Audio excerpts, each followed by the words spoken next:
انا متحمسه جدا لرمضان وقررت اشيل الميك اب ومش ههتم باي حد يقول لي شكلك مرهق كده ليه.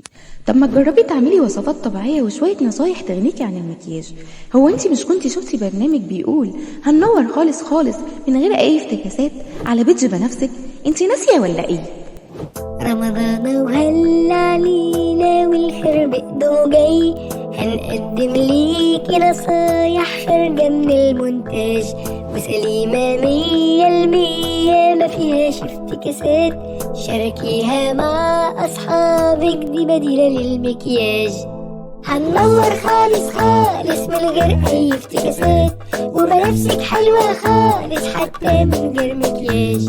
هننور خالص خالص من غير أي افتكاسات وبنفسك حلوة خالص حتى من غير مكياج. هنقدم أساسيات وشوية تركيبات بمكونات طبيعية موجودة جوا البيت. لو عاوزة البشرة صافية والشعر يكون حرير عليكي وعلى الفيتامين والمية والبروتين هيزودوك نضارة وإشراقة نقية. هننور خالص خالص من غير أي افتكاسات وبنفسك حلوة خالص حتى من غير مكياج. هننور خالص خالص من غير أي افتكاسات وبنفسك حلوة خالص حتى من غير مكياج. حوارات السكين كير هتبقى معانا غير، هنصلح الأخطاء ونطبطب على اللي باظ ونقولك المفيد. هننور خالص خالص من غير أي افتكاسات وبنفسك حلوة خالص حتى من غير مكياج. هننور خالص خالص من غير أي افتكاسات وبنفسك حلوة خالص حتى من غير مكياج.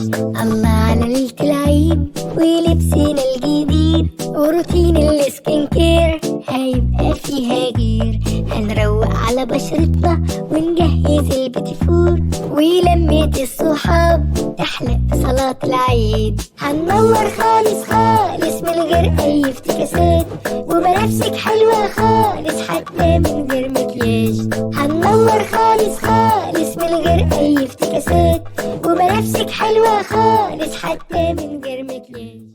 انتظرونا في رمضان 24 مع أقوى برنامج هيتم تقديمه على بيت بنفسك مقدم من الدكتورة رانيا عاشور.